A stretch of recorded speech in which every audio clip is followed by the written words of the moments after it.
Hello, everybody, and welcome to Taking Control, the ADHD podcast on True Story FM. I'm Pete Wright, and I'm here with Nikki Kinzer. Hi, Nikki. Hello, everyone. Hi, Pete. Hi. How are ya? Hi. Feeling good? Feeling strong? Yeah. I am. I'm feeling pretty good. You meditated before sound coming great. into this. Oh, yeah. No, you look sharp. You look like you're on top of things. You look like your mindfulness is on lock right now. And you don't even need the Zoom touch up my appearance feature. You're radiant. This election week. Yeah. I like the touch up feature, though. I tell you, it does make me happy. I'll tell you, I look like dirt. Look at this. You God, don't. I look old. You do have some foggy glasses, though. I don't know what's going on with that, but I know. Is that weird? I have sweaty eyeballs. Sweaty eyeballs. Sweaty. It's a little weird. It's not great. You got to get some new eyeglasses, I think. Well, mostly I just had a rough weekend. I had a really rough weekend, and it's something that's constantly kind of on my mind. This, what happens when ADHD meets other partner complications. And so I thought we would take a little time to talk about that today and anchor that in my stupid weekend experience and see how that works. And so we're going to talk a little bit about anxiety and ADHD and panic. And then we're going to talk about Gestalt therapy. Believe it or not, we're going to bring it all back around to Gestalt therapy. And I'm excited to talk about that. Before we do, head over to takecontroladhd.com. You can get to know us a little bit better. You can listen to the show right there on the website or subscribe to the mailing list. And we will send you an email each time a new episode is released. Connect with us on Twitter or Facebook at takecontroladhd.com. And if this show has ever touched you, we sure wish you would head over to patreon.com/the ADHD Podcast and check out our member program. For a few bucks a month, you get to join our online community over on Discord and our member group over on Facebook. You get to watch the live stream of this show as we record. You can hear all about my foggy glasses because of my sweaty eyeballs. We did a whole bit on that, a type 5 on sweaty eyeballs before the show started. You get to hang out with us in our online server and meet an incredible community of ADHD people who are amazing and have been there for years and want to help and support one another and grow. It's just amazing. Thank you all for your continued support.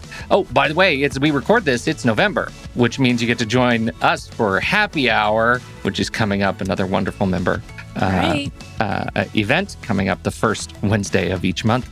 Patreon.com/the ADHD Podcast to learn more.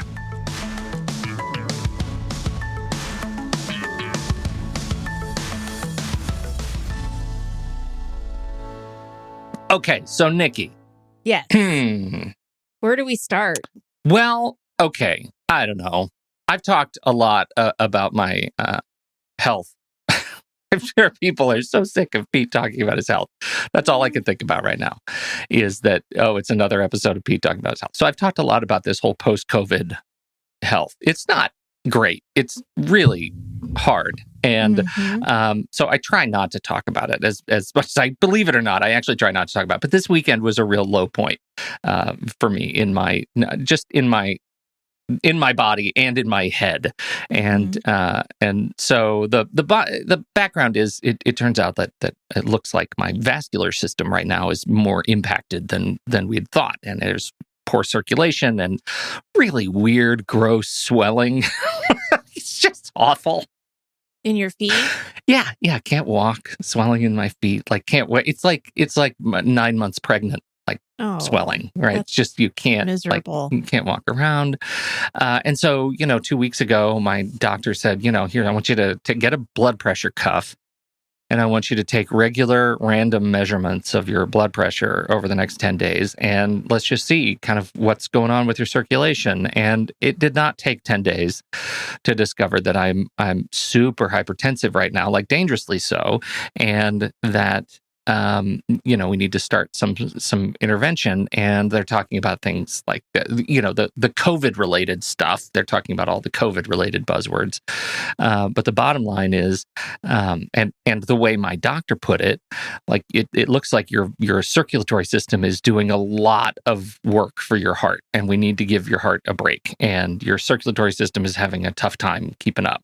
And so, there are lots of other sort of reasons that this may or may not be happening. But the bottom line is we have to change it. Continue collecting data and make some changes. Collecting data. Yeah, it's terrible. What kind of data do you have to collect? Well, blood pressure still multiple times a day, heart rate obviously constantly, and pulse oxygen, blood oxygen level. And so that's the same stuff that I was doing when I was deep in it in July. And so we're back to that because I get to this point where that is just physically exhausting. Right. Yeah. Right. I can imagine. You're constantly panting with that experience. Like you're constantly feeling like you just ran a race. And, I'm doing the dishes. All I'm doing is standing and moving my hands, and my pulse shoots up to like 110, 120 sustained for that experience. And you just can't stop panting. And so then you go and you take your measurements. And that's when I had this sort of awakening yesterday, where I know we've talked about this before. It's been a long time, but when I went through grad school, like my hyper-focus sort of back of the mind activity to keep me going during my studies was to rip CDs, right? Because this was a long time ago when I went to grad school. And so iTunes had just come out, and I was very excited about taking all my CDs, my massive CD collection, and digitizing them all as MP3s. And so I would do that in the background, and that would be a little, it would take, sometimes 10 minutes to rip a CD. And so I would have 10-minute sprints, switch CDs, do another thing.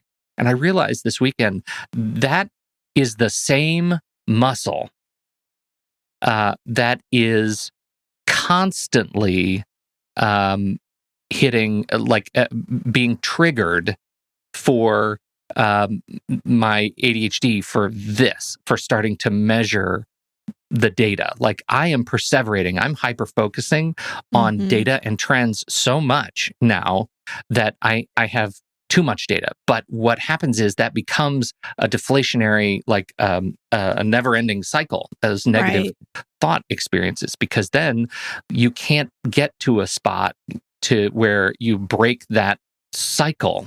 Right? It is so difficult to find the trigger to get out of it.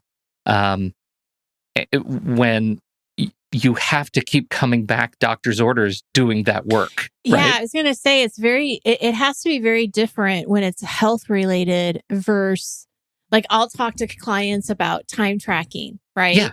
And collect the data of how long it takes for you to do something. Don't change your routine. Don't change anything you would do. Just, without judgment, just collect the data, and we're going to look for trends and patterns and things like that.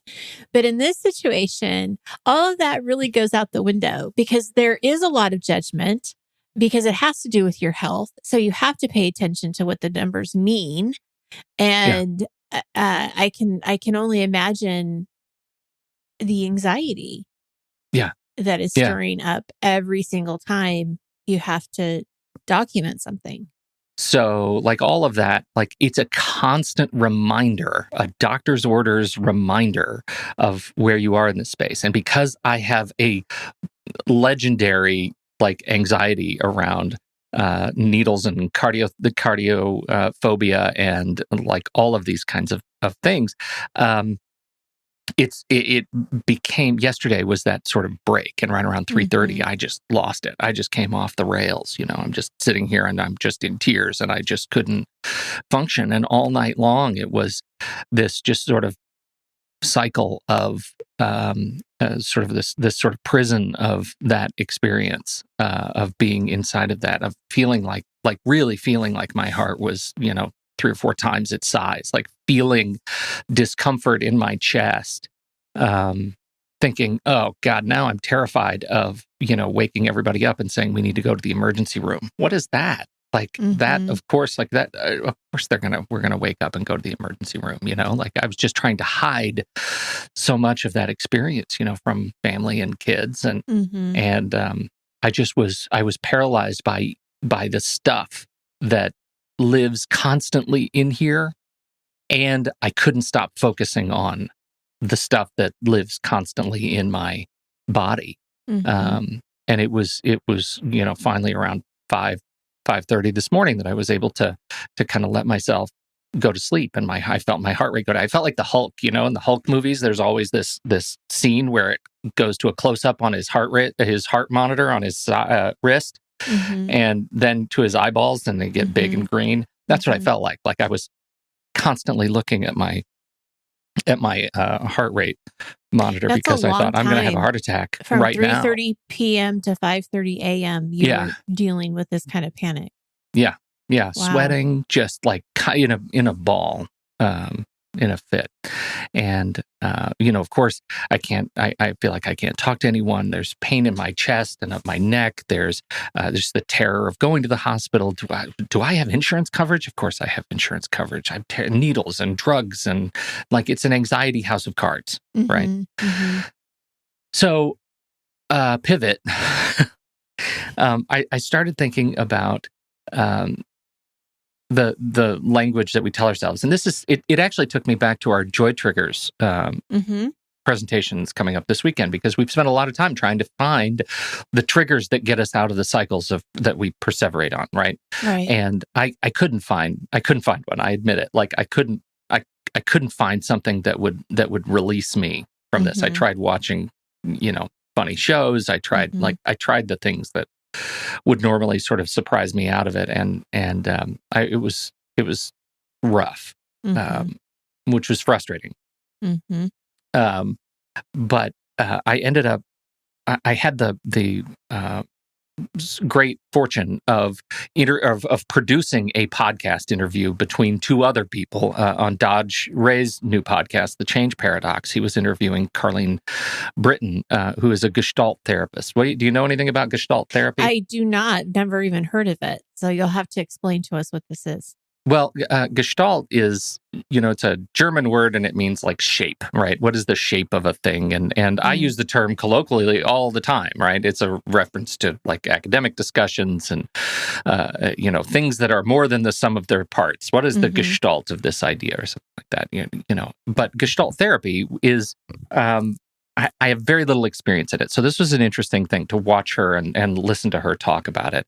I'm going to go ahead and just read the intro paragraph from Wikipedia, because I thought it was a great way to summarize it. Sure. Gestalt therapy is a form of psychotherapy which emphasizes personal responsibility and focuses upon the individual's experience in the present moment, the therapist-client relationship, the environmental and social contexts of a person's life, and the self-regulating adjustments people make as a result of their overall situation. Developed by Fritz Perls and Laura Perls and Paul Goodman in the 40s and 50s, and was first described in the 1951 book Gestalt Therapy.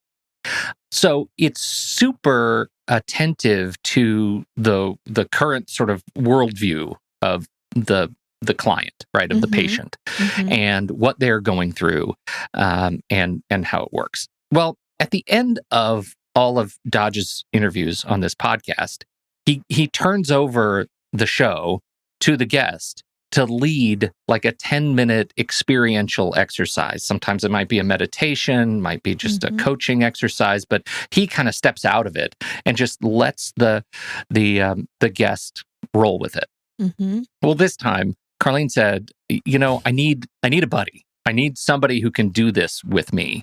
And this was just last week? Yeah. This is just last week, right? Okay. All right. And she said, I need somebody who can do this exercise with me because that's just how Gestalt works. Like you got to go to know, she says. You got to kind of be in it to understand kind of how the dialogue works. Because what we're doing through experience is trying to retrain the way we talk to ourselves, right? The kind of self-talk that we use. And we have to do it in partnership. And Dad said, well, I'm a therapist. I might not be a great person to use because I kind of know the gag, right? I know how it works. Right. And plus he says, I'm constantly being vulnerable on my own show, and I think it's going to be too much. Maybe Pete'll do it. And I felt like Mikey on the old Life cereal. Yes, like, give it to Mikey. He eats anything. And so I felt like that. And so I said, okay, here we go. I'm going to Ted Lasso my way through this. I'm just a vessel of positive energy, and I'm going to say yes. I don't know what I'm getting into. Let's try it. And so she says, okay, this is an exercise in 2 parts. I'm going to be your accountability partner or your therapist, whatever kind of role I'm playing here, but I'm going to be that role. You're going to be telling me kind of what your experience is and the thing that you want to change right now in your life, where you're feeling stuck, whatever you're looking to sort of get over. And I said, well, I need to get fit again, right? I've been unfit for a long time. I'm really unfit right now. And I need to find this place in my head where I'm not afraid to go out and exercise. And she said, great, we can do this. By the way, she says, you're going to hate me in part 1 of this exercise. I said, okay. And then we started the exercise. And she asked me, what are you going through? And I said, well, I'm struggling to get fit. I'm looking to rehabilitate after COVID. And she said, you're great. And I thought, oh, okay, good. Well, you can do I'm this, trying. Pete. You can do it. You're going to be fit. You're going to be a star. Like, you're amazing. You're amazing. You're totally going to get over it. Yeah. Yeah, I can see how it's scary, but you're totally going to nail this. You're going to do it. Does that sound familiar, that kind of language? That kind of self-talk? It sounds so familiar because it is, I say it to my clients, you've got this, you can do this. But part of it, I think, because I have mixed feelings, right? Because I think that part of it, you want to hear somebody say that because you are doubting yourself. And so having somebody just say, I believe in you, like, I think you can do this. There is some real value there, right? Like, there's something about that that's like, all right, you're right. I can, I am stronger than I think I am. But then at the same time, you can't just leave it at that either. Like, you've got this. This is great. And then just assume that they're going to figure that out just because you said it was great. Like, there has to be something more than just you're great. Yeah, right. Well, and the value of the you're great, when it is paired with something else, which is part 2 of this little exercise. And the first part was I told her after a couple of exchanges, it was very, very quick. And I said, I don't know what to do with this. Right. I feel like, like you're a robot lady, right? I don't know how to do this. I could ask, Alexa to give me this kind of advice. Yeah. That's true. What are we doing here? And yet the things she was saying, they're exactly the things I say to myself too. I can do this. I can get over it. Right. I can do it. I'm going to be a star. I'm going to do it. Mm-hmm. But none of them really dealt with the context of what I was experiencing. What was really happening. Right. Yeah. I didn't know what that was. Exactly. So the second, she says, let's do it again. And this is part 2. And she asked me, what are you trying to do? And I said, well, here it is. I'm struggling. She said, how is it for you? I said, well, it's hard. It's hard to get up and get out of bed and feel like, every kind of ache and pain is a cascade of, physical ailments. She said, yeah, it must be really scary. I said, oh, yeah, it's terrifying. I feel like I'm made of glass, right? And we go down this road where now she is not just telling me how great I am.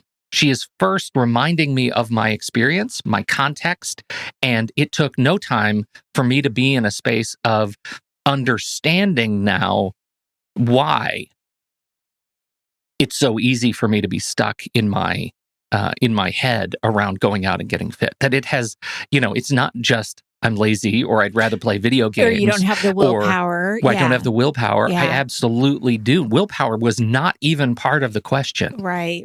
But what we got to very quickly was, I'm terrified. I feel like I'm made of glass. And that is a very different experience.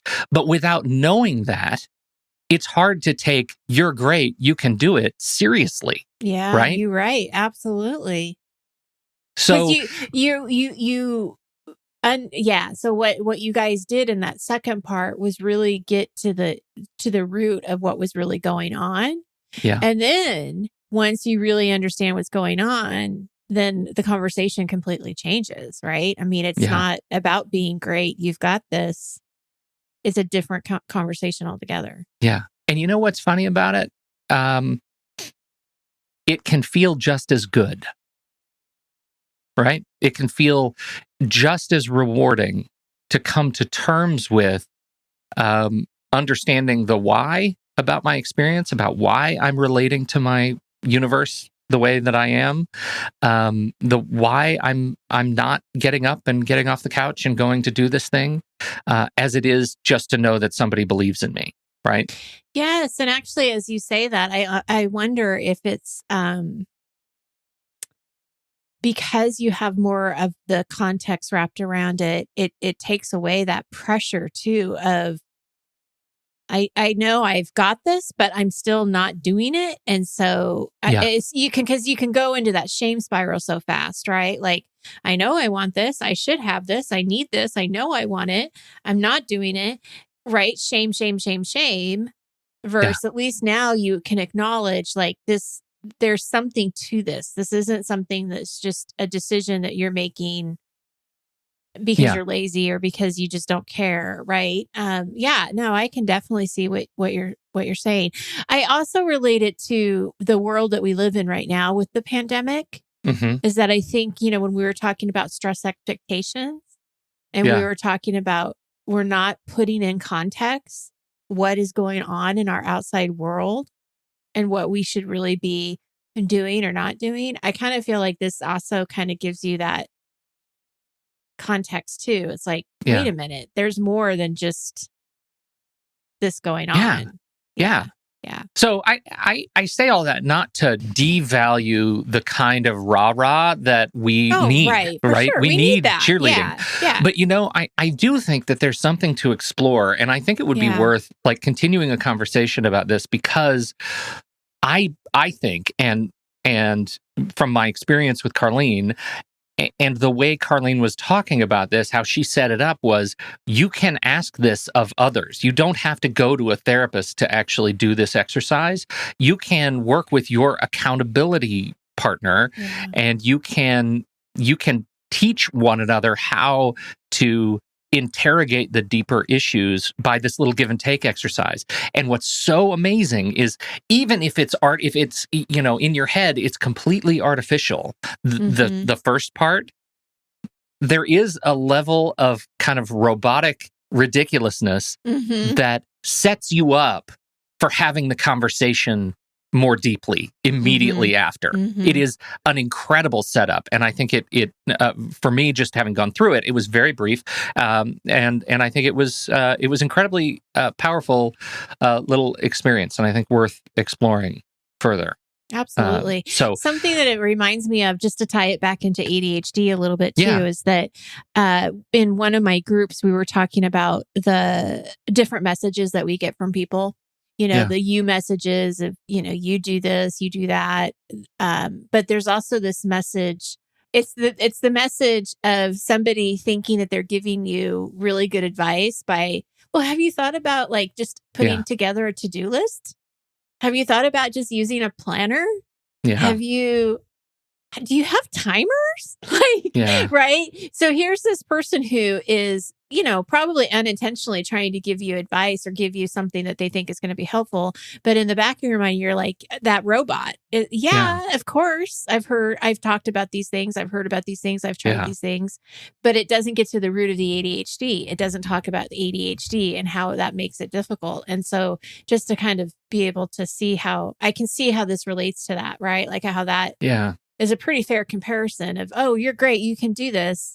But yet there's some real fear, especially with your health and anxiety around what that looks like. And I like how you say, not that I like it, because I don't like how that you feel this way, but just that you feel like glass. Because that really puts, how fragile you feel in that environment. Well, thank you. I think for me, that ADHD connection it became clear first thing this morning, right? As I kind of am wearily trying to, I wake up after a few hours of sleep and I realize the language I had been using all night was, no, you're going to be fine. You're going to be fine. I was not getting any more fine. But what it was, I feel like glass, and I feel like any sign that I am fragile or hurting causes me to feel more fragile and in greater pain. And it wasn't until I started thinking back to my experience with Carlene that I realized this is an introspection issue. I don't know why I'm feeling this way yet. And I need to ask better questions, right? I need to let myself talk more. I need to develop a closer relationship with the things that are causing my spirals and hyperfocus issues and exhaustion and figure that out first. And I wasn't doing that. So I don't know. I these episodes, these Pete episodes, these feel like sort of gross navel gazely, but I just woke up and I thought, if any community might get a little something out of this, it's going to be our community. Oh, absolutely. They're and amazing. Nothing about it is gross. I appreciate you putting yourself out there and talking about your experience, because listeners have to realize this just was an experience that you had 5 hours ago. Like this isn't something that, I know you had the exercise was a week ago, which is probably really put there in your universe on purpose because you were able to reflect back at that at some point, early this morning. But no, I really appreciate you talking about this and being so open about it. And I appreciate you bringing up this new thing. Like I'd never heard of this type of therapy before. And from all of the things that we talk about with limiting beliefs and changing that internal that conversation we have and then asking different questions, it's so relevant. So no, I really appreciate you doing this. Thank you, Pete. Well, thank you, Nikki, and thank you everybody for hanging in with us and joining us on this show. Thank you for your time and your attention. Don't forget, if you have something to contribute to the conversation, we're always over in the Show Talk channel in our Discord server, and you can join us right there by becoming a supporting member at the deluxe level, patreon.com/the ADHD Podcast. On behalf of Nikki Kinzer, I'm Pete Wright, and we'll see you right back here next week on Taking Control, the ADHD Podcast.